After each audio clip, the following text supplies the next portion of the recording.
Levanta suas mãos e ore comigo, dizendo: fica à vontade, Jesus. Fala comigo, Jesus. Ministra o meu coração, Espírito Santo. Você que está nos assistindo pela internet, ore também. Fala comigo, Jesus. Usa a vida do pastor para falar comigo, não aquilo que eu quero ouvir, mas aquilo que eu preciso ouvir.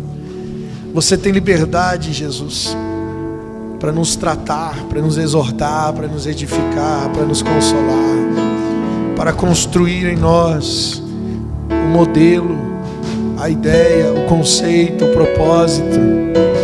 Eu recebo a tua palavra em nome de Jesus. Amém. Glória a Deus. Está feliz com Jesus aí?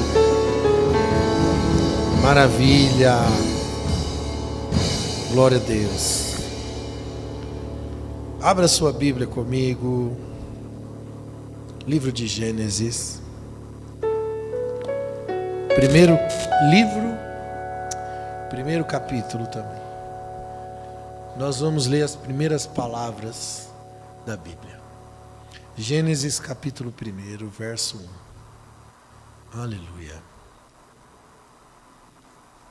Glórias a Deus. Se tiver alguém aí pertinho de você que não tem Bíblia, você compartilha da sua Bíblia com esse irmão. Amém. Gênesis capítulo 1, versículo 1.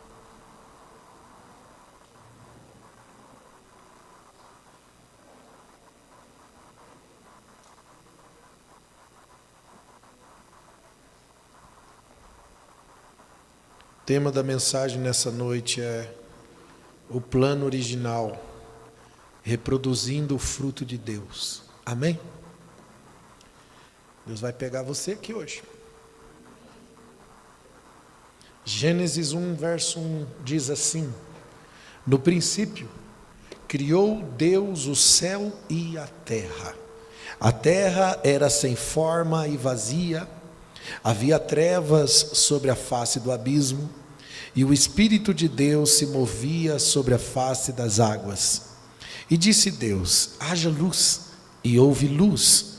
E viu Deus que era boa a luz, e Deus fez então separação entre a luz e as trevas. E Deus chamou a luz de dia, e chamou as trevas de noite. E foi a tarde e a manhã e o dia primeiro.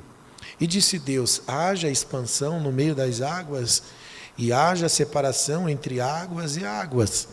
E fez Deus a expansão, e fez separação entre águas que estavam debaixo da expansão, e as águas que estavam sobre a expansão. E assim foi. E chamou Deus a expansão céu, e foi a tarde e a manhã e o segundo dia. E disse Deus: ajuntem-se as águas debaixo dos céus num lugar, e apareça a porção seca, e assim foi. E chamou Deus a porção seca de terra, e o ajuntamento das águas chamou de mares. E viu Deus que era bom. E disse Deus: produza a terra a erva verde, e a erva que dê semente, a árvore frutífera que dê fruto, segundo a sua espécie, cujo a semente está nela sobre a terra. E assim foi. E a terra produziu a erva dando a semente, conforme a sua espécie, e a árvore frutífera, cuja semente que está nela, conforme a sua espécie. E viu Deus que era bom. E foi a tarde, a manhã e o dia terceiro. E disse Deus: haja luminares na expansão dos céus, para haver separação entre o dia e a noite, e sejam eles para sinais dos tempos determinados para os dias e anos, e sejam para os luminares a expansão dos céus, para iluminar a terra. E assim foi. E fez Deus os dois grandes luminares, o lumiar maior para governar o dia, e o luminar menor para governar a noite. E fez as estrelas, e Deus os pôs na expansão dos céus para iluminar a terra, e para governar o dia e a noite, para fazer separação entre luz e trevas. E viu Deus que isso também era bom. E foi a tarde e a manhã, e então o dia quarto. E disse Deus: produza as águas abundantemente répteis de alma vivente, e voem as aves sobre a face da expansão dos céus. E Deus criou as grandes baleias e todo réptil de alma vivente que as águas abundantemente produziam conforme as suas espécies. Toda ave de asas conforme a sua espécie. E viu Deus que também era bom. E Deus os abençoou, dizendo: frutificai, multiplicai, enchei as águas dos mares, e as aves se multipliquem na terra. E foi a tarde e a manhã do dia 5º. E disse Deus: produza a terra a alma vivente conforme a sua espécie, o gado, o réptil, a fera, que a terra, conforme a espécie, assim também foi. E fez Deus as feras da terra, conforme a sua espécie, gado, conforme a sua espécie, e todo réptil da terra, conforme a sua espécie.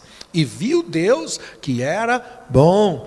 E disse Deus: então agora façamos o homem à nossa imagem, conforme a nossa semelhança, e o homem domine sobre os peixes do mar, sobre as aves dos céus, sobre o gado, sobre toda a terra, sobre todo o réptil que se move sobre a terra.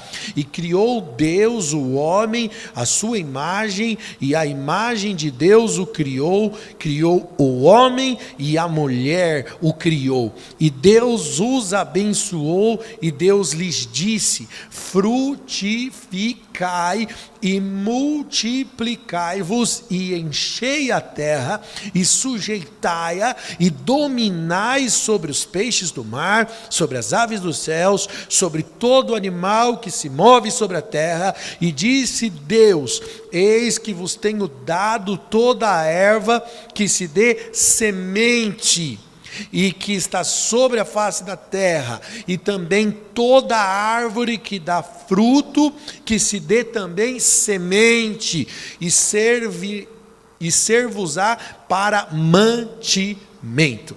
Acho que até aí está bom. Amém? Pode se assentar, fica à vontade, em nome de Jesus. Glória a Deus. Irmãos, por que eu fiz questão de ler para vocês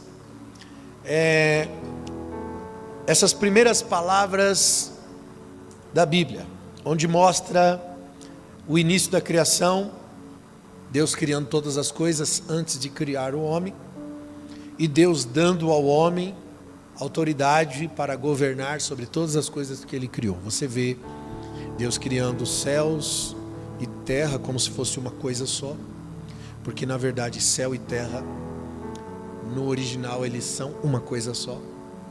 Nós é que dicotomizamos e separamos o que é espiritual do que é físico, mas diante de Deus, o físico é espiritual. O nosso Deus é o Deus que chama à existência as coisas que não são como se já o fosse. Então as coisas que existem hoje são tão espirituais quanto aquelas que nós ainda não vemos, porque são espirituais. Nada é físico, tudo é espiritual. Isso você entende quando você se torna espiritual. E a Bíblia diz: o que é do Espírito tem discernimento de todas as coisas, entende todas as coisas, tem revelação e compreensão de todas as coisas. Mas o carnal não compreende as coisas, porque a sua visão está limitada à sua carne, à sua humanidade. E você percebe o seguinte, que quando Deus criou o homem, Deus deu uma terra para o homem que já continha frutos, que já continha a erva para o alimento. O homem recebeu um fruto de Deus pronto, e do fruto de Deus o homem só tinha que compartilhar desse fruto, usar da semente desse fruto para replantar o que ele recebeu de Deus pronto. Eu quero iniciar dizendo que quando Deus governa a vida do homem, o fruto já está pronto. O que é esse fruto pronto? É tudo que você precisa para cumprir o seu propósito. Todos nós nascemos com um propósito definido. Efésios 1,4 diz o quê? Ele me elegeu nele. Quando? Antes da fundação do mundo. Você percebe que Deus criou todas as coisas e depois criou o homem. Mas Efésios 1,4 diz que eu fui eleito antes da fundação do mundo. Isso significa que eu já estava sendo gerado em Deus, quando Deus criou o céu, quando Deus criou a terra, quando Deus colocou as luzes para o dia, as luzes para a noite, as estrelas no seu lugar, quando Deus criou a erva, toda sorte de árvore que dá fruto, todos os animais, enfim, Deus criou tudo isso primeiro, mas eu já estava sendo gerado nele. Efésios 1,4 diz: ele me elegeu nele antes da fundação do mundo, para ser santo, para ser irrepreensível diante dele em amor. Então, quando Deus criou a terra, Deus criou propositalmente para que o homem governasse sobre a terra. Por isso ele deu ao homem autoridade sobre todas as coisas que ele criou, sobre os mares, sobre os peixes, sobre os répteis, sobre todo o gado, sobre todas as feras, todos os animais, sobre todas as coisas. Deus deu para ele um campo que já tinha fruto, que já tinha erva, e a única coisa que ele precisava fazer era colher de um fruto que já estava pronto, e desse fruto extrair a semente para replantar e novamente viver o ciclo de colher, extrair, desfrutar, extrair a semente, replantar, e assim é o ciclo daquilo que se chama cultivar. Deus deu uma ordem para o homem: cultivar a terra. Cultivar a terra. Isso é cultivar. Cultivar é colher e plantar de novo. Passar pelo ciclo, colher, plantar de novo. Você entende que quando Deus governa, tudo que você precisa para cumprir o seu propósito está pronto? O fruto já está pronto. Você só tem que usar a semente desse fruto para replantar. Ou seja, cultivar aquilo que Deus te deu. É transformar o resultado do fruto em sementes. A palavra cultivar, ela vem da palavra culto. Cultivar é o que você reconhece que é de Deus e para Deus, e essa era a vida do homem original. O homem, antes da queda, foi colocado num jardim, num lugar onde já havia um fruto, onde já havia uma erva pronta, e ele recebeu uma ordem: cultive. A palavra cultivar, que vem da palavra culto, novamente, quando ele replantava a semente do fruto que ele colheu, que ele se alimentou, ele está cultivando, dando continuidade. Tudo que nós cultivamos revela o culto. Tudo que nós cultivamos tem continuidade. A palavra culto, ela está ligada ao cultivo, e a palavra cultivo e a palavra culto também está ligada à palavra cultura. São palavras que descrevem coisas diferentes, mas que têm a mesma origem na palavra culto. Cultivar e cultura têm origem na palavra culto, porque aquilo que eu cultivo, eu dou continuidade. Cultura é padrão de comportamento. Se você procurar a palavra cultura no dicionário, você vai encontrar a tradução revelada em um padrão de comportamento. As pessoas replicam um padrão de comportamento, todo mundo faz a mesma coisa, pratica as mesmas coisas e aquilo se torna uma coisa chamada cultura. Então, o comportamento, que também é a continuidade de uma prática aprendida, revela o culto. Amém, irmãos? A cultura, o cultivo, revelam o culto. Amém? Então, quando você reconhece que o fruto é de Deus e para Deus, você passa a viver para a glória de Deus em todas as esferas e ambientes da sua vida.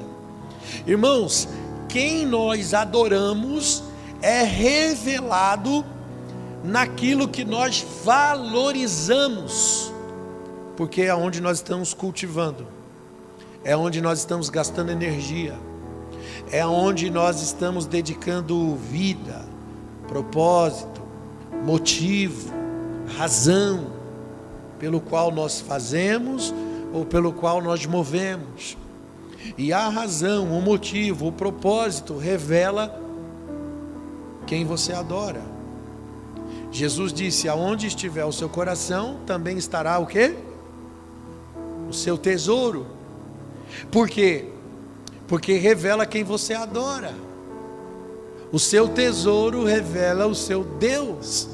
O dinheiro na Bíblia é chamado de Senhor. Não podeis servir a dois senhores. Há de agradar a um e aborrecer o outro. E dinheiro fala de tesouro, é ou não é? Quando a Bíblia diz que aonde estiver o seu coração está o seu tesouro, ela está dizendo, aonde está o seu coração, revela o seu Deus. E o homem original, antes da queda, ele foi criado e foi colocado em um ambiente de propósito para viver para Deus, para viver dele, por ele e para ele. Gênesis 2:7. E formou o Senhor o homem do pó da terra, soprou das suas narinas o fôlego de vida, o homem foi feito alma vivente. Versículo 8, o Senhor plantou um jardim no Éden, e do lado oriental ali pôs o homem, e que tinha formado, e o Senhor Deus fez, olha só, o Senhor Deus fez brotar da terra toda árvore agradável e frutífera, boa para comer. Deus põe o homem num jardim que já tinha fruto, alimento pronto para ele comer. O homem só tinha que viver para a glória de Deus. Depois da queda, depois do pecado, a terra não deu mais o fruto para o homem. Ele perde o ambiente de governo de Deus e a terra não dá mais o fruto para ele. Ele mesmo tem que produzir a semente. Gênesis 3:17. Aqui é depois da queda. Então Deus disse a Adão: portanto você deu ouvido à tua mulher, comeste da árvore que ordenei, dizendo: não comerás dela, maldita agora é a terra. Maldita agora é a terra, por causa de ti.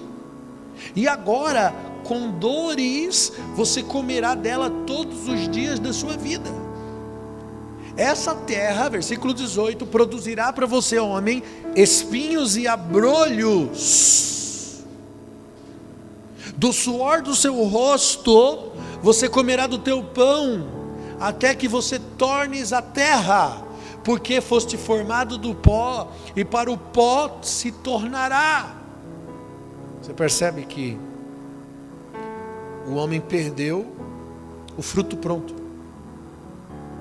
Esse fruto pronto é toda condição, toda estrutura que você recebe para cumprir o seu propósito. O homem habitava num lugar que já tinha o fruto, ele só tinha que colher, comer, se alimentar do fruto de Deus, e desse fruto extrair a semente, plantar. Esse era o cultivo. O que ele recebia de Deus, ele tinha que plantar. para colher de novo. Isso se chama cultivo. Agora o homem tem que produzir a semente por causa da queda. Ele só tinha que multiplicar, replantando o que Deus dava. João 12, versículo 23, Jesus disse assim: chegou a hora do Filho do Homem ser glorificado. E ele disse: digo em verdade, que se o grão de trigo não cair na terra e não morrer, a Bíblia diz que continuará só. Mas se esse grão morrer, dará muito fruto. Aquele que ama a sua vida, perdê-la. Aquele que perder a sua vida, encontrará a vida eterna. Jesus estava falando dele mesmo. Ele estava apresentando o propósito pelo qual ele veio ao mundo. Jesus é o cumprimento do propósito de Deus. Toda a Bíblia aponta para Jesus. Desde Gênesis, o plano redentivo de Deus é apresentado. Jesus estava falando que ele morreria, estava usando uma metáfora. A semente tem que morrer e cair na terra para dar fruto. Ele estava falando da sua entrega. Sabemos que o preço que Jesus pagou na cruz do Calvário foi o preço pago pelos nossos pecados, para que nós tivéssemos novamente a oportunidade. O pecado nos deu o salário da morte. Fomos condenados à morte. Não tínhamos mais vida. A Bíblia diz que estávamos mortos nos nossos delitos e pecados. Por isso que o ser humano é tão ruim, tão ruim. A gente é ruim demais. Eu não sei como você se aguenta. Tem hora que eu não me aguento. A gente é bom para julgar os outros. É ou não é, irmãos? Fala aí. Eu tenho criação de cachorro. E o que eu encontro de gente que odeia a gente e ama os bichos, não é brincadeira. E as pessoas se decepcionam tanto umas com as outras que passam a amar os bichos. Os bichos são bons. Porque o bicho aguenta. Você dá uma bronca no cachorro, você pode dar até um tapa nele, você pode dar uma cintada nele, ele vai chorar no teu pé, ele vai te lamber, ele vai voltar, não tem mágoa, ele não tem rancor, não tem orgulho, né? O único bicho ruim que tem orgulho é a gente mesmo, irmão. A gente é ruim demais. Por isso que tem gente que prefere o bicho do que gente. E esse tipo de gente, na verdade, não se suporta. Se tivesse uma réplica de você mesmo. Pensa comigo, irmão. Se tivesse uma réplica de você mesmo, você ia amar? Ia dar bom? O pessoal reclama muito do casamento. Aí pense se você tivesse casado com uma réplica. A tal da alma gêmea. Alma gêmea, graças a Deus que não existe. Porque se existisse, meu irmão, aí que o casamento não dava certo. É ou não é? A gente precisa do diferente para se suportar, para se completar no diferente. Eu estou falando alguma mentira? Isso não é verdade? A gente é ruim demais. Só Deus para gostar da gente. A nossa natureza é caída. O pecado deturpou a nossa natureza. Por isso temos uma natureza caída, irmãos. Temos uma tendência do mal incrível, para a maldade, para o engano, para a mentira, para a imoralidade, para a desonestidade. O ser humano, nós temos uma natureza de tirar vantagem, de nos apropriar, de nos priorizar, de nos colocar na frente. Estamos sempre competindo, estamos sempre buscando um lugar de destaque, de referência. É o que nos faz egoístas, é o que nos divide, é onde criamos as feridas, aonde ferimos e também somos feridos, porque a gente é ruim, a gente é difícil de lidar. Eu gostaria que você reconhecesse isso. perdemos o alimento de Deus. Quando você perde o fruto de Deus na sua vida, o fruto pronto, você não tem o que reproduzir. Sabe por que o homem caído agora, a terra dá para ele espinhos e abrolhos? Ele não tem o que reproduzir. A única coisa que ele reproduz é ele mesmo. E ele mesmo é ruim demais. Nós assistimos um filme ontem para casais, aqui foi uma bênção. A igreja estava cheia. Por isso muita gente hoje não veio para o culto, porque tem irmão que vem no sábado e não vem no domingo na igreja, né? Estou ligado. Graças a Deus que você veio. Difícil dar um culto a Deus todo dia, né? Isso também mostra que a gente é ruim de adorar a Deus. Já fui na igreja hoje, não vou amanhã. Não, a igreja tem que acontecer todo dia na sua vida. Quem cultua a Deus em casa todo dia, quem tem devocional a Deus todos os dias, não tem problema de ir para a igreja todos os dias. Porque a rotina é prazerosa. A gente gosta da rotina. É ou não é? A gente gosta. A gente gosta, a gente sente falta. Porque quando você viaja, passa alguns dias, você fica querendo voltar para casa. Você pode estar no paraíso. Chega uma hora que você fala, eu quero voltar para casa. Porque você sente falta daquilo que chamamos de rotina. Tem hora que você quer sair fora. Você fala, quero sair dessa rotina. Mas você fica 5 dias fora da rotina, você já sente saudade da rotina. Porque a gente gosta da rotina. E a gente não tem rotina de adoração. A gente não tem rotina de vida de oração. Irmão, esse é o problema. Para nossa timidez diante de Deus. A gente acha que o nosso culto tem que ser uma vez por semana, no domingo. Não conseguimos construir um lugar em Deus. Tratamos Jesus como se ele fosse um resolvedor de problemas. Vamos a Deus como se ele tivesse a responsabilidade de resolver as nossas necessidades. E viemos com as demandas. Vou apresentar diante do altar de Deus a minha causa. Você tem uma demanda. Um verdadeiro culto a Deus é aquele que quando você vem, você diz assim, estou aqui para servir. Maturidade é isso. É estar engajado em uma responsabilidade com o reino de Deus. Eu vim aqui, sentei para ouvir uma palavra que vai me direcionar a um posicionamento diante do reino de Deus, porque maturidade é assumir responsabilidade. Agora o consumidor não. O imaturo, o que vê Deus distorcidamente, acha que pode extrair dele alguma coisa que tem a ver com a sua necessidade, com a sua centralidade. E esse é o grande mal e o grande problema da igreja evangélica no mundo. E isso foi falado nas Escrituras. Nos últimos dias os homens seriam amantes de si mesmos, presunçosos, gananciosos, mais amigos dos deleites do que amigos de Deus, tendo uma aparência de conhecimento. E aí a gente pensa que é crente porque desceu as águas do batismo, porque frequenta uma comunidade chamada comunidade evangélica.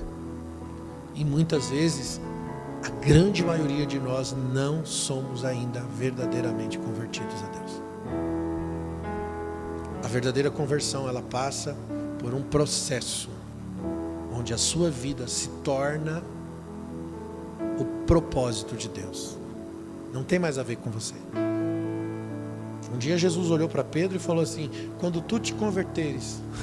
O cara andou com Jesus 3 anos e meio, Jesus estava próximo da crucificação, o cara batia no peito e dizia, estou contigo até a morte. Jesus falou, não, tu vai me negar hoje, mas quando tu te converteres, fica firme, o diabo vai tentar peneirar você, tu vai passar por um processo, tu vai me negar, vai acontecer um monte de coisa, mas quando tu te converteres, ajuda os teus irmãos.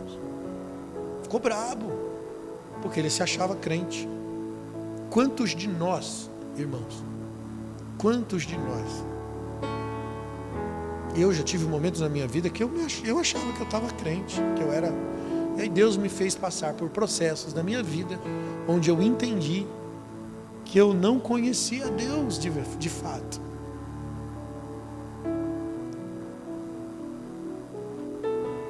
Sabe, nós precisamos replicar o fruto de Deus na nossa vida. E replicar o fruto de Deus é se alimentar dele, porque se o fruto que vem pronto foi Deus que criou, esse fruto é sagrado, é santo.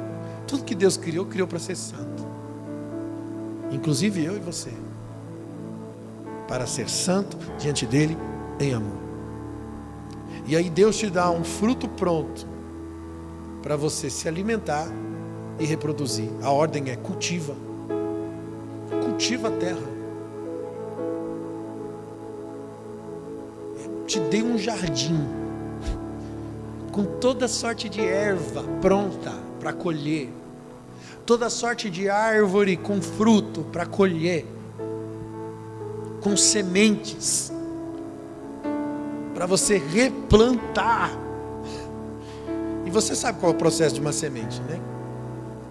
Você colhe do fruto, se alimenta, e no fruto ou na erva tem a semente que tem o gen para voltar para a terra. Como Jesus falou, ele falou de ciência: se o grão não morrer e não cair na terra de novo, não vai dar fruto. É o processo de cultivo. Jesus deu início a um processo de cultivo para nos dar de novo a oportunidade, porque nós perdemos isso. Nós perdemos lá do Éden, fomos expulsos lá do Éden, mas Ele volta e nos dá outra chance. Escute, a graça de Deus, irmãos, não é um presente que você pensa assim: pô, recebi, está pago a minha dívida, alguém pagou, já ouviu isso, né? Alguém pagou a minha dívida. Não é bem assim não. O que você recebeu foi a oportunidade de fazer certo agora. Nós recebemos o direito de ter um tribunal.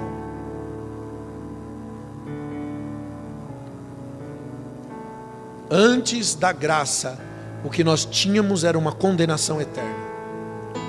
Quando Jesus disse, quando a Bíblia diz que o salário do pecado é a morte, isso é condenação. Morte é condenação. Não tem mais o que advogar depois da morte. Você já viu algum tribunal de justiça para defender um morto? Não tem. Porque morte é juízo e condenação. Nós estávamos condenados. Por isso que depois da cruz nós recebemos a oportunidade de vida novamente, e aí Jesus passa a ser o advogado. Não é isso que a Bíblia diz? Calma, gente, fiquem tranquilos que agora a gente tem um advogado.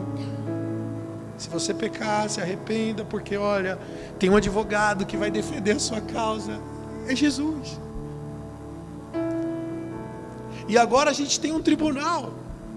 Por isso que a Bíblia diz que todos nós vamos prestar conta pelo que nós estamos fazendo, seja bem ou mal. Nós estaremos diante do grande tribunal.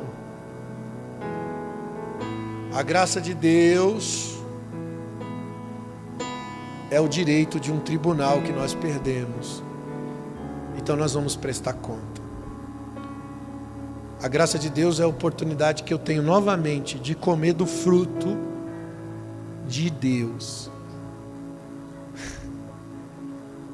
E não só comer do fruto de Deus, porque Ele tem pão para o que come, mas Ele tem semente para o que semeia. Mas ter responsabilidade com a semente. De graça recebeis. O que a Bíblia diz? De graça dai. É a graça. Eu recebo a graça, eu tenho que compartilhar da graça. Eu recebi, tenho uma responsabilidade agora pelo que eu recebi. O que é? Dá. Tudo que você recebe da graça de Deus vem com responsabilidade. Qual é a responsabilidade? Dar ao outro o que eu recebi. Por isso que a Bíblia diz: se você não perdoar o pecado, a ofensa do teu próximo, o Pai também não perdoará a sua. Por quê? Porque eu recebi o perdão, a graça imerecida. O perdão imerecido é a graça de Deus. Ele me perdoou dos meus pecados e agora eu tenho uma responsabilidade com essa graça. Fazer o mesmo ao meu irmão. Dar o perdão. Sabe, irmãos? Voltar ao lugar original é colher do que Jesus plantou na cruz, reproduzindo o fruto, replantando. Eu me alimento do fruto que é a palavra de Deus. João 15:1.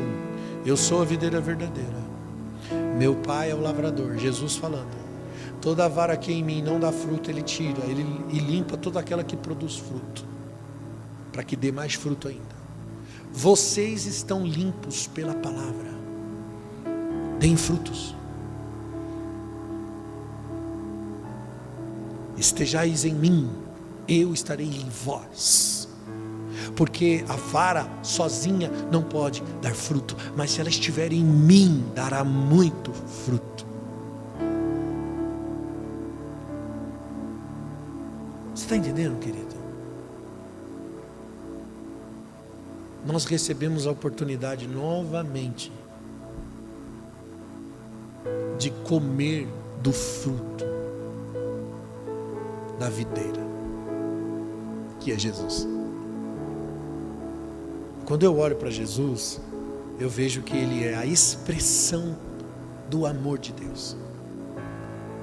E o amor é expresso através de uma generosidade. Cara, Jesus é a nossa mensagem. Ele é a expressão exata daquilo que Deus é. Por isso que tudo que não revela Jesus precisa ser destruído na nossa vida. E esse é o desafio do cristianismo. Nos tornar parecidos com Jesus. Nos tornar a imagem de Jesus. Se nós procurarmos uma palavra para descrever o amor, Deus é? Quem concorda? Deus é amor. Mas se eu procurar uma palavra que descreve a ação do amor, a atitude do amor, a palavra seria generosidade. Porque generosidade é resultado de quem tem amor. O significado de generosidade é virtude daquele que se dispõe a sacrificar os próprios interesses em benefício de outra pessoa. Ela também vem do latim, da etimologia da palavra gerar. Irmãos, o amor, ou generosidade, aliás, vem da palavra gerar, fazer nascer. E você só pode gerar, fazer nascer, quando você se dispõe a sacrificar os próprios interesses pelo benefício de outro. Não é o que uma mãe faz, não é o que uma família faz quando decide ter filhos, sacrificar os próprios interesses, porque agora tem alguém que é mais importante do que os nossos interesses. E o problema dessa geração caída, egoísta, idólatra, é exatamente esse. Quando você fala assim: e aí, você vai ter filhos? As pessoas não querem ter filhos. Você é doido, pastor, chega. Não, eu vejo casais que não têm filhos e não pretendem ter filhos. Isso é muito egoísta. Por que você não quer ter filho? Ah, não, porque dá trabalho. Egoísta. Por que mais você não quer ter filhos? Não, porque tem que ter dinheiro. Falta recurso, pastor. Ter filho é muito caro. Egoísta. rouba o tempo. Você ter filho, você tem que ter tempo, dedicação. Não. Deixa esse negócio para lá. Deixa para os outros. Isso é idólatra. Um dos mandamentos bíblicos é: multiplicai-vos, enchei a terra.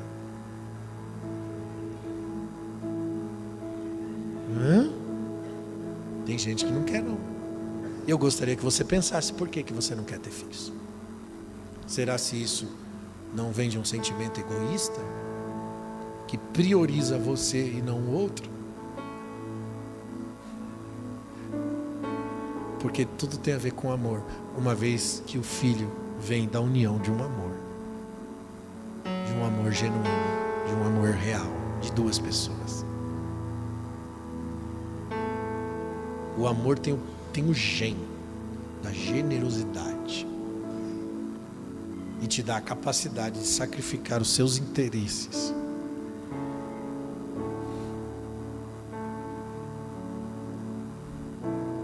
Ter filhos, irmãos, é uma dádiva. É viver para cumprir um propósito pelo qual você existe. Multiplicai-vos, enchei a terra. E você constrói através da cultura, através do cultivo, na vida dessa criança que te assiste todos os dias, que te contempla e que aprende com você sobre Deus. Se você é um homem cheio de Deus, uma mulher cheia de Deus, você transfere isso pela vida diária. Quando nós não somos, quando temos a raiz da idolatria, quando somos homens caídos, nós reproduzimos exatamente isso na vida dos nossos filhos. Por isso que quando um filho cresce numa família desordenada, onde o pai é bêbado, aí o filho cresce, vira viciado em bebida. Aí você vai na igreja e os irmãos vão falar: é maldição hereditária. Isso aí está na família. Aí. Passou de geração, é um demônio da geração, demônio da bebida, demônio da cachaça. Tem que quebrar essa maldição. Não, tem que estabelecer uma cultura do reino. É claro que existe ação demoníaca, o diabo trabalha onde há legalidade, mas a gente precisa entender a raiz do problema. A raiz do problema está no cultivo. Infelizmente as pessoas, elas aprendem com aquilo que contemplam, com aquilo que assistem. Nós fomos programados, fomos criados para reprodução. Nós reproduzimos tudo o que assistimos, tudo que convivemos, tudo que contemplamos, nós reproduzimos inconscientemente. Eu falei aqui numa outra pregação, eu ajudei um rapaz, tiramos da rua, morava na rua por causa de bebida, vício de álcool e drogas, e esse rapaz passou alguns meses lá, primeiro ficou 8 meses lá na minha casa, depois voltou para a rua, nós trouxemos de volta de novo, passou mais um tempo, a gente tentando ajudar. Mas a história dessa pessoa era a seguinte: eu odeio meu pai. A frustração do menino era com o pai. Por quê? Porque o pai bebia e era violento, e violento mesmo, de quebrar na porrada, na violência. Batia na mãe e batia nele. O menino odiava o pai, reprovava o que o pai fez e se tornou exatamente o quê? Igual ao pai, inconscientemente, reproduzindo. É a prática, a única coisa que a pessoa viu, contemplou, foi o que aprendeu, e nós somos reprodutores. Por isso que a Bíblia diz: eis que te coloco diante do bem e diante do mal. Faça uma escolha. Escolha o bem para reproduzir. Se você assistir a Cristo todos os dias, se você assistir, se você contemplar tudo que você contempla, tudo que você assiste, isso vai ser transfigurado na sua vida. A fé vem pelo ouvir, mas a transformação não. A transformação vem pelo poder de contemplação. Você é transformado em tudo aquilo que você contempla. Por isso que a Bíblia diz: olhando para Jesus, refletimos como um espelho a mesma imagem, então somos transformados de glória em glória pelo Espírito do Senhor. A mesma imagem, só que é olhando para Jesus. Hebreus vai dizer que nós temos que olhar para Jesus, o autor e o consumador da nossa fé. Somos transformados ao ponto que me achego até Deus. Irmãos, bem-aventurado é o homem ou a mulher que conseguiu manter uma vida devocional de oração diária, todo dia.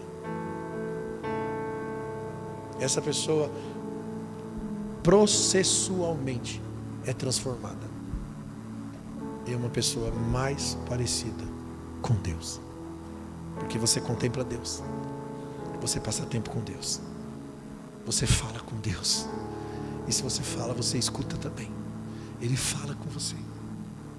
Você está entendendo, irmãos?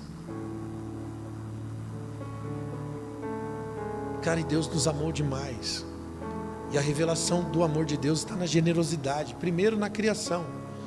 Não foi o suficiente para o homem enxergar esse amor através da criação.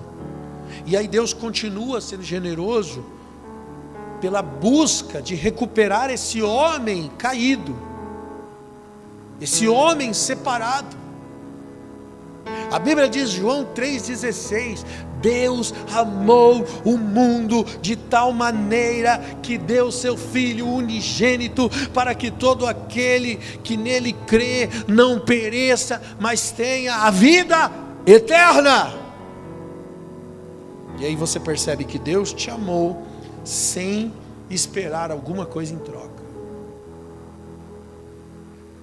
Romanos 5,8, Paulo diz: Deus comprova o amor para conosco pelo fato de Cristo ter morrido em nosso benefício quando nós ainda éramos pecadores.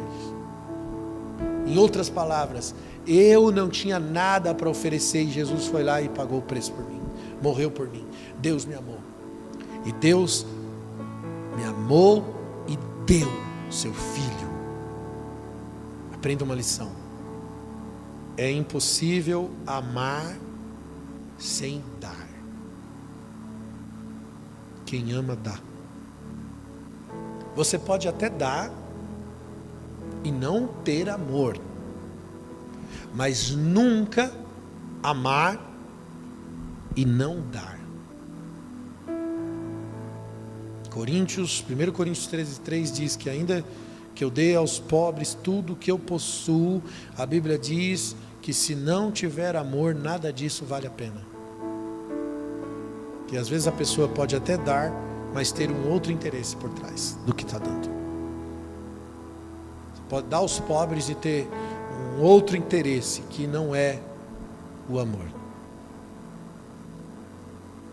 Quando existe bondade, pureza naquilo que nós expressamos, é porque primeiro nós recebemos de Deus. Nós não temos capacidade nenhuma de fazer o bem, de sermos bons em alguma coisa, sem antes ter recebido de Deus. Nós somos criados para reproduzir, irmãos. Acabei de falar isso para vocês. Tudo de bom que nós fazemos é porque reproduzimos. E reproduzimos de onde? De Deus. Gente, cultura não é só um padrão de comportamento. Cultura revela o culto. Cultura revela quem é que está sendo adorado, quem está sendo nosso Deus. Porque se você está vendo Deus, você vai reproduzir a partir do que você está vendo. 3 João, a Bíblia diz, capítulo 1, versículo 11: amados, não sigam o mal, mas sigam o bem. Quem faz o bem é de Deus. Quem faz o mal é porque não está vendo Deus, porque não está assistindo Deus. A minha capacidade de fazer o bem vem a partir do momento em que eu estou vendo Deus. Por que você acha que Jesus é o caminho, a verdade e a vida? Porque Ele é o caminho de volta a Deus. Nós perdemos esse lugar, e aí Jesus vem e é o caminho. Que caminho? Caminho do quê? Para onde? O caminho de volta. Por isso que Ele é o caminho a ser seguido, Ele é a verdade a ser praticada, para receber a vida de volta que nós perdemos, porque o salário do pecado me deu morte. Olha o que aconteceu quando o homem caiu e foi separado de Deus, e foi expulso do jardim. Gênesis 3:24. Havendo Deus lançado o homem fora do jardim, pôs um querubim no jardim do Éden, com uma espada inflamada, e ele andava ao redor do Éden. Para quê? Olha aqui, vírgula. Para guardar o caminho que dava até a árvore da vida. No jardim de Deus, jardim do Éden, havia duas árvores: a árvore da vida e a árvore do conhecimento do bem e do mal. Enquanto o homem vivia para Deus, dele, por ele, para ele, cultivando o jardim, recebendo do fruto que já estava pronto, e cultivando, replantando, ele comia da onde? Da árvore da vida. Depois da queda, quando o homem comeu da árvore do conhecimento do bem e do mal, ele foi proibido de comer da árvore da vida, que é o fruto de Deus. Aí Deus bota um anjo lá, expulsa o homem do jardim e bota um querubim. Querubim é anjo da guarda. Ele bota um anjo protetor com uma espada de fogo no caminho que dá a árvore da vida. Por isso que Jesus hoje é o caminho de volta à árvore da vida. Por isso que a Bíblia diz que pelo sangue da nova aliança, pelo um novo e vivo caminho. Caminho do quê e da onde? O caminho de volta à árvore da vida, para que de novo eu possa me alimentar do fruto de Deus. Comemos da árvore da vida, e agora podemos reproduzir a semente dela, colhendo e replantando. Eu estou comendo da árvore da vida, eu estou me alimentando de Deus, eu estou me alimentando dos seus princípios, estou me alimentando dos seus valores, estou construindo a partir desse alimento um tipo de cultura que revela o culto, porque é dele que eu estou me alimentando. E a cultura, a partir de um pensamento, a partir de um comportamento, a partir de um sentimento que é construído porque eu estou me alimentando da árvore da vida. Está sendo construído em mim um tipo de gente que tem um DNA celestial, que agora tem vida novamente, e através da reprodução, ou seja, a semente que eu vou reproduzir, tocando a vida dos outros à minha volta. O perdão que eu ganhei, agora eu também libero. O amor, a generosidade. Quais são os frutos do Espírito? Bondade, amor, temperança, domínio próprio. Contra essas coisas não há lei. Ele está falando dos frutos do Espírito Santo na vida de um homem, de uma mulher que se alimenta da árvore da vida. E esses frutos produzem em mim, produzem em você um tipo de gente que cura o mundo, um tipo de gente que tem semente, que comeu do pão da vida, comeu do pão, mas tem semente para dar.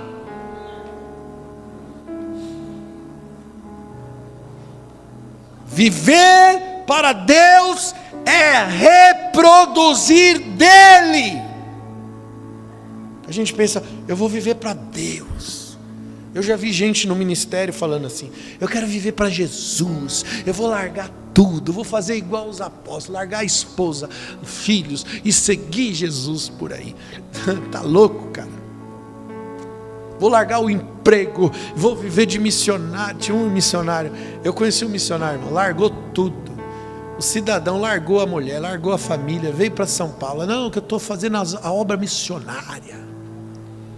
Eu vim aqui, na cabeça dele, o que ele veio fazer? Ele veio atrás de agenda, para ganhar oferta e levar sustento para sua família. Que nada a ver, gente. Aí vem cansado, aí você vê o missionário na igreja abatido, porque ele está trabalhando só para levar dinheiro para uma esposa que ele abandonou por dias, porque ele disse que está na obra missionária. E onde é que está a verdadeira obra missionária?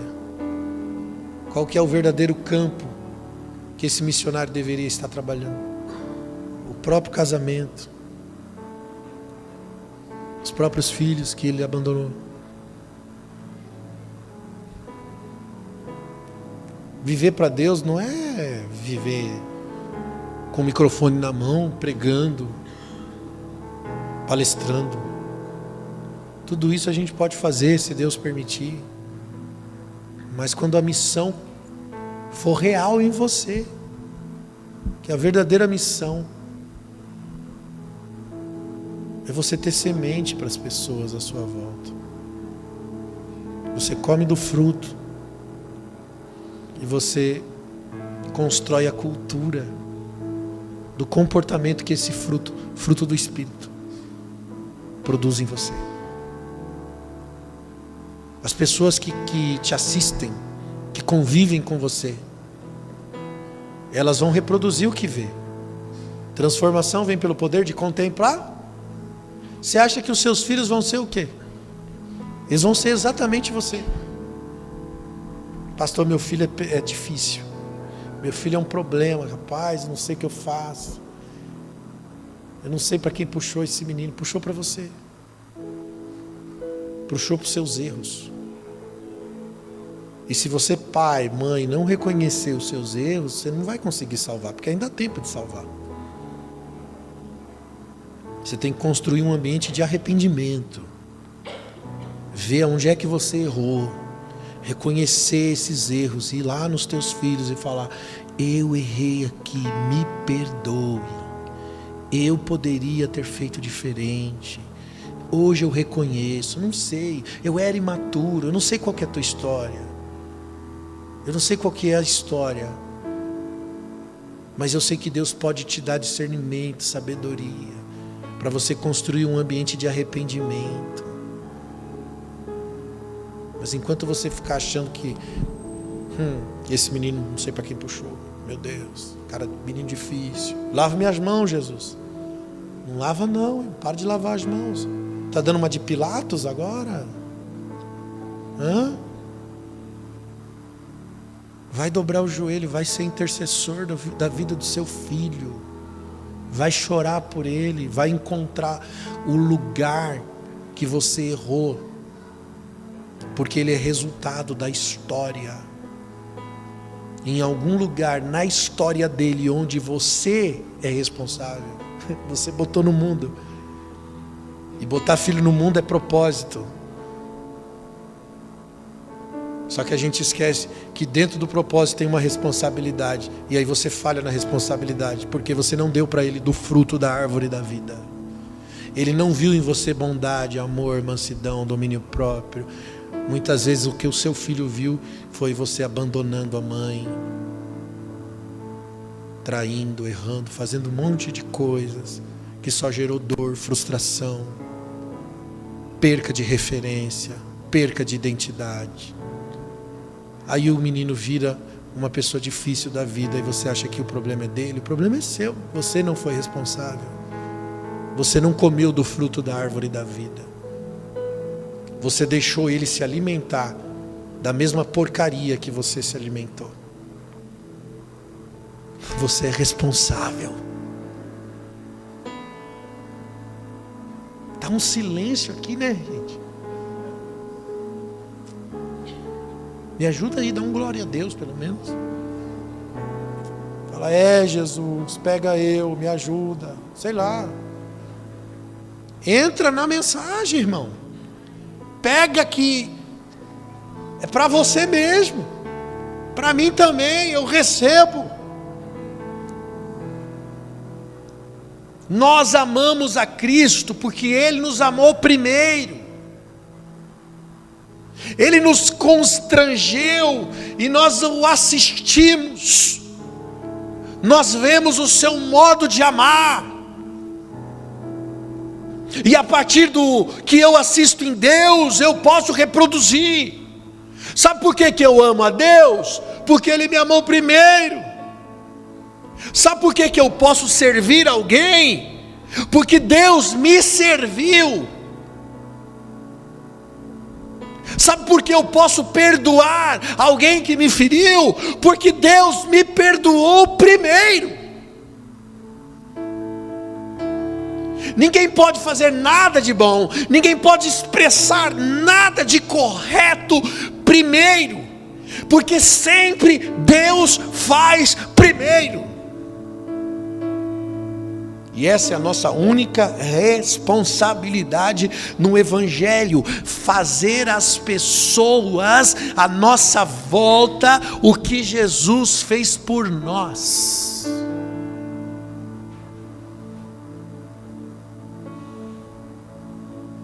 Porque tudo que Deus faz é autenticado em nós, quando nós nos tornamos como Ele. Paulo diz em Romanos 8:29, dizendo que antes conheceu, também nos predestinou. Nós fomos predestinados para sermos conforme a imagem do seu Filho Jesus, e a fim de que Jesus seja o primogênito entre muitos irmãos. Sabe o que ele está dizendo? Que Jesus deixa de ser o unigênito, porque antes da graça, Jesus era o unigênito. O que é unigênito? Filho único. Quem tem mais de um filho? Quem tem mais de um? Então você tem um que nasceu primeiro, que é o mais velho. Esse é o primo. Porque você tem. Por que é o primogênito? Porque tem mais filho. Se só tem um filho, se é filho único, é unigênito. Aí Jesus deixa de ser o unigênito para ser o primogênito, porque agora eu me tornei a imagem de Jesus, eu me tornei igual a Jesus, e a partir disso eu me torno filho de Deus, porque todos quantos creem em Deus, creem em Cristo Jesus, agora recebeu-lhes o poder de também serem feitos filhos de Deus. Ele deixa de ser o unigênito do Pai, e ele passa a ser o primogênito, porque eu me tornei filho de Deus também. Colossenses 1,13, Paulo diz assim: porque Ele nos resgatou dos domínios das trevas, nos transportou para o reino do seu Filho Jesus, em quem agora nós temos a redenção, a saber, o perdão dos nossos pecados. Ele, Jesus, é a imagem do Deus invisível, Ele é o primogênito de toda a criação, porque em Cristo Jesus foram criadas todas as coisas que estão no céu e na terra, as que são visíveis e as invisíveis, sejam elas tronos, soberania, poderes, todas as coisas foram criadas por Ele, Jesus, para Ele, Jesus. Ele é antes de todas as coisas, e em Jesus, nele, todas as coisas subsistem, continuam a existir, continua a haver vida. Você está entendendo, irmãos? Está tudo centrado em Jesus, porque Ele é o caminho de volta ao lugar que nós perdemos lá no Éden. Por isso que Ele também é chamado de último Adão. O primeiro Adão é da terra, é terreno, é carnal. O último Adão é do céu, é celestial, é espiritual. Por um entrou o pecado na terra, e por um entrou a salvação. Jesus é o último Adão. Por quê? Ele é chamado de último Adão, porque ele cumpriu o propósito que o primeiro Adão falhou. Ele nos trouxe de volta ao lugar original que o primeiro Adão perdeu. Nós podemos voltar a nos alimentar da árvore da vida, porque através de Jesus um novo caminho se nos deu, pelo sangue da nova aliança, e esse caminho é o caminho de volta à árvore da vida. Colossenses 2,7 diz assim: enraizados em Jesus, firmados na fé, transbordamos de gratidão. Por que nós transbordamos de gratidão? Quando estamos enraizados em Jesus. Porque a gratidão também é um sentimento provocado por quem tem amor e generosidade. A generosidade é o sentimento que resume todas as ações no cristianismo. Porque se generosidade é sacrificar os seus próprios interesses pelos interesses do outro, Deus dá o seu filho. Deus foi generoso. Ele sacrifica o próprio filho. Irmãos, a Bíblia diz que o pai e o filho são um. Quando Deus dá o seu filho, Ele está dando dele mesmo. Ele dá de si mesmo. Ele dá a partir dele mesmo. Ele sacrifica-se a si mesmo. Quando Deus envia Jesus, Jesus é a generosidade de Deus na terra. Por isso que tudo que Jesus fazia, Ele atribuía ao Pai. Ele dizia: o Pai me enviou. Ele dizia: eu não vim fazer a minha vontade, eu vim fazer a vontade do meu Pai. Ele dizia: eu beberei do cálice que o meu Pai me deu. O tempo todo, Jesus deixava claro que a vida e a missão dele era cumprir a vontade do Pai. A história de Jesus é um retrato do amor de Deus. A nossa história com Jesus pode ser um retrato do amor de Deus ao mundo.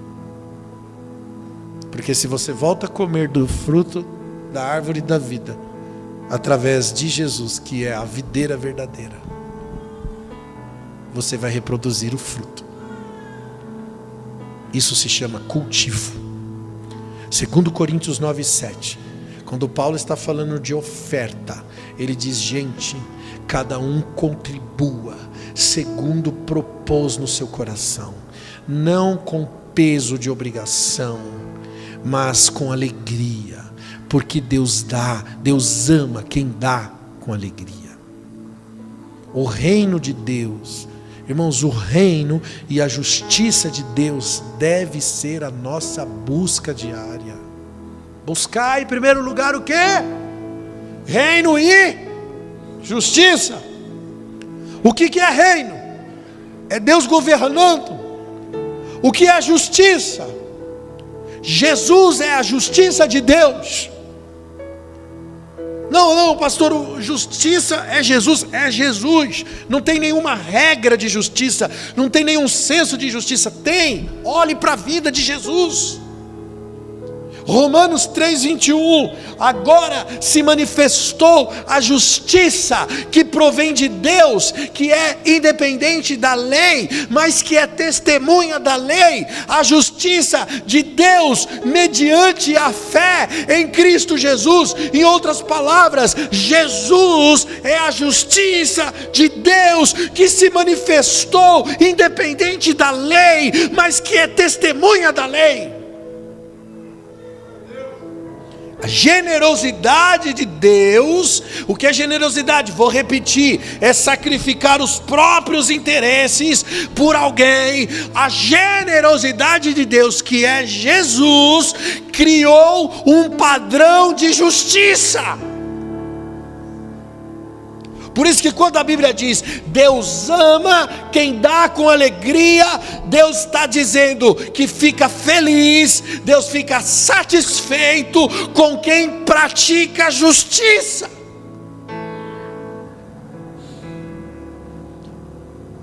Por isso que a Bíblia diz que a gente tem sede e fome de justiça. Bem-aventurado os que têm sede e fome de justiça.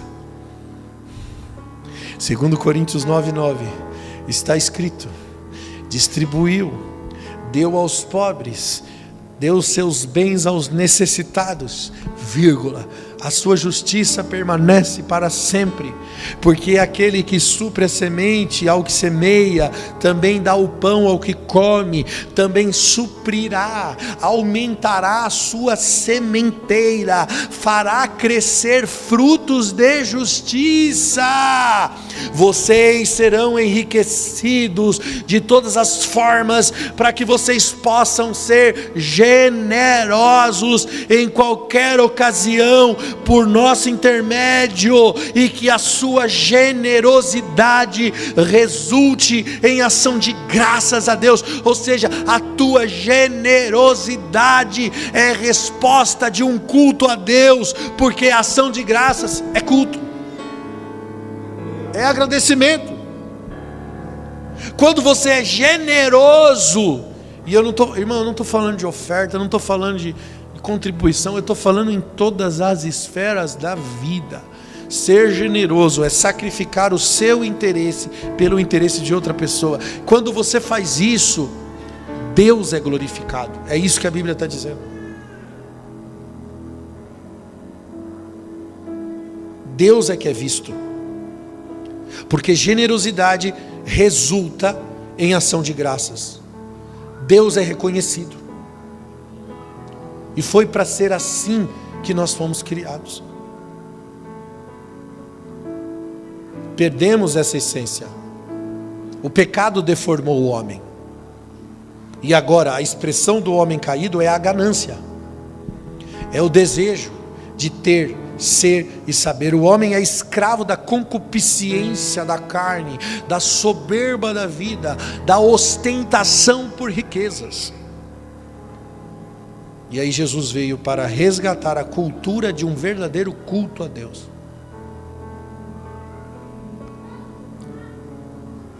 Para que o nosso comportamento, o nosso estilo de vida revele um culto autêntico. Por isso que Romanos 12:1 vai dizer: rogo pela compaixão de Deus que vocês ofereçam a vida de vocês como um sacrifício vivo, porque este é um culto racional. Um culto racional é quando a sua vida é entregue, é sujeita diante de Deus. Aleluia. Por que quando alguém dá com alegria, Deus fica feliz? Porque é resultado da expressão dele na sua vida. Deus fica feliz quando você dá com alegria. Nós precisamos entender, irmãos, que mais do que o ato de fazer, porque dar é uma coisa, dar com alegria é outra coisa. Você consegue separar isso? Tem gente que dá, mas dar com alegria é diferente, porque dar com alegria faz parte de um caráter que revela a generosidade de Deus. Porque generoso não é quem dá, generoso é quem se torna, é transformador. 1 Coríntios 13, que fala do amor, versículo 3 diz: ainda que eu dê aos pobres tudo que eu possuo, se não tiver amor não adianta. Por quê? Porque o amor é paciente, o amor é bondoso, o amor não inveja, o amor não vangloria, o amor não orgulha, o amor não tem, o amor não faz, o amor é. Tem a ver com uma personalidade transformada. Aí Paulo continua escrevendo à igreja em 2 Coríntios 8, 7, dizendo: gente, destaquem-se no privilégio de contribuir. Ele estava falando de oferta, ele estava falando também dos irmãos serem participantes. Alguns entregaram a própria vida ao serviço do propósito pelo qual a igreja estava inserida. Ele estava dizendo: gente, contribuam, porque contribuir é privilégio. Por que é privilégio contribuir? Porque é uma reação de tudo de bom que Deus é em mim. Por isso que quando eu estou contribuindo, eu estou reagindo ao que eu recebi. Irmãos, eu comi do fruto e agora eu tenho sementes. E quando eu contribuo, eu estou reagindo ao que eu recebi. Eu comi do fruto de Deus, e quando eu posso compartilhar, eu estou tendo uma reação de gratidão, uma reação de amor, uma reação que reconhece o que recebe de Deus, e agora pode ser generoso, dizendo: eu vou sacrificar os meus interesses pelos interesses de outro. Olha o versículo 7. Todavia, assim como vocês se destacam na fé, na palavra, no conhecimento, na dedicação completa, no amor que vocês têm, gente, destaquem-se também no privilégio de contribuir. Você sabe o que ele está dizendo? Que às vezes você tem muito amor de palavra, tem muita fé de palavra, tem muito comportamento de crente, mas não tem reação de crente. Porque quando você contribui, você comprova o tipo de fé que você diz que tem. O que Paulo está dizendo é que a fé, a palavra, o conhecimento, a dedicação, o amor que você diz que tem, só pode ser visto através da generosidade. Porque você pode dizer que tem tudo isso, mas se não tem generosidade, é tudo da boca para fora. Versículo de número 8, olha aqui: não lhe estou dando uma ordem. Paulo está deixando bem claro: mas eu quero verificar a sinceridade do amor de vocês, comparando com a dedicação. Quer que eu vou traduzir isso para vocês? Ele está dizendo o seguinte: é um termômetro. Nós podemos verificar, nós podemos medir o tipo de amor, o tipo de fé, o tipo de palavra, o tipo de conhecimento, através do quê? Através da dedicação, através da generosidade, através daquilo que você tem como resposta, como reação de generosidade, que é sacrificar seus interesses pelos interesses do outro.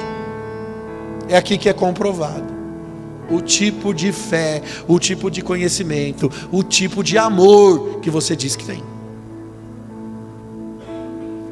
Aí doeu, é ou não é? Pegou na veia.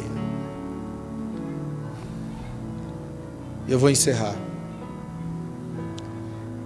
Jesus, ele encerra os seus ensinamentos dizendo aos seus discípulos, antes da crucificação: os reis das nações dominam sobre elas, e eles exercem autoridade e são ainda chamados de benfeitores, mas entre vocês não será assim.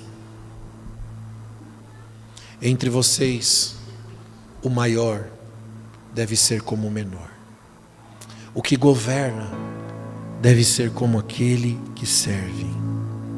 Aí depois de ensinar isso, Jesus coloca uma mesa e diz assim: está vendo essa mesa?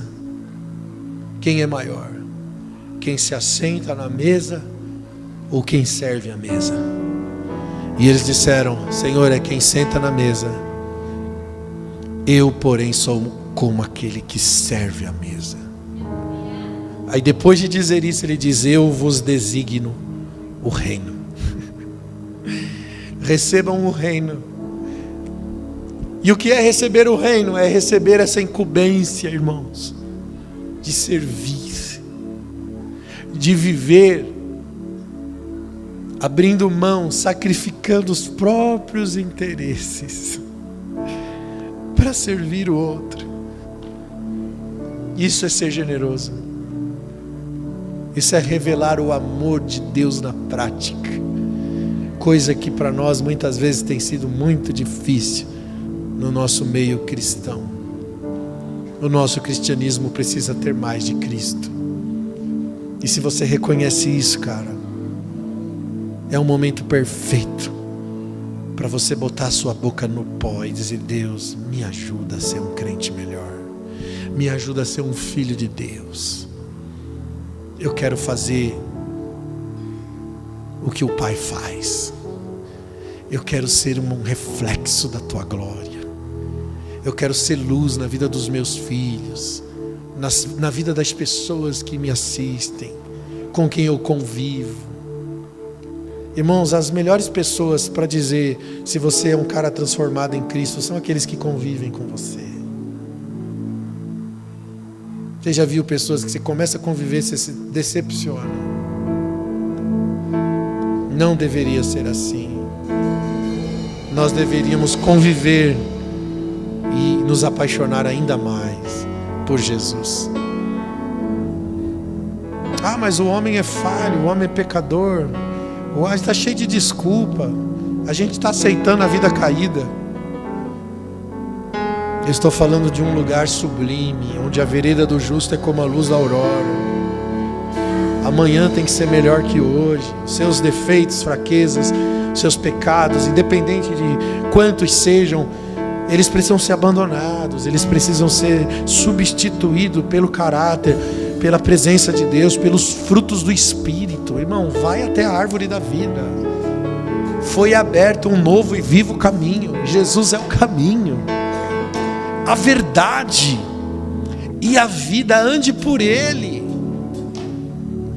Assume uma postura. Hoje você pode sair daqui e dizer: a partir de hoje eu vou viver uma vida de oração, eu vou viver uma vida devocional, eu vou priorizar Deus, eu vou priorizar Jesus, eu vou substituir muitas coisas que têm me roubado, que têm me atrapalhado. Porque se tudo que você contempla se transforma em comportamento, se tudo que você assiste é cultura e revela o tipo de culto, você precisa abandonar alguns comportamentos.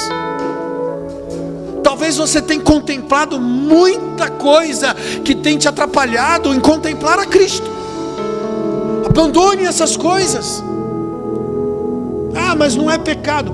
Ah, irmãos, nem tudo que é pecado, nem tudo que não é pecado, porque a Bíblia diz: posso todas as coisas, mas nem todas elas me convêm. Tem coisa que não é pecado, mas está te roubando de Deus. Você passa tanto tempo com aquilo e não tem tempo para Jesus. Não tem tempo para oração, não tem tempo para a presença de Deus, não tem tempo para leitura bíblica, não tem tempo para se alimentar, para assistir Jesus, para olhar para Jesus. Você não vai ser transformado à imagem de Jesus mesmo. Cultura é construída em ambientes de relacionamento. Sabe por que a gente não tem a cultura do céu? Porque não temos relacionamento com Deus. Se você tem relacionamento com Deus diário, se você tem relacionamento com Deus contínuo, vai se cumprir o que Jesus disse quando nos ensinou a orar: venha o teu reino, seja feita a sua vontade, como aqui na terra, como é aí no céu. E eu só posso viver céu aqui na terra se eu estou olhando para Ele, se eu estou contemplando a Ele, se eu estou ouvindo a voz dEle. Se achegue a Ele, venha com ousadia. Nós não temos um sumo sacerdote que não se compadeça das nossas fraquezas. Nós temos um que foi tentado. Jesus sabe o que é ser homem, sabe o que é viver debaixo de tentação, sabe o que é ter que lutar contra a tentação, contra a natureza após a caída do homem, nós temos um sumo sacerdote que venceu a carne, que se entregou, que se transformou em semente, que caiu na terra, morreu e deu fruto, e agora eu e você podemos comer do fruto e reproduzir, replantar e ter semente para que as pessoas à nossa volta possam se alimentar do mesmo fruto, o fruto de Deus. Você recebe essa palavra, irmãos? Fica de pé comigo, eu quero orar por você. Aleluia, oh aleluia.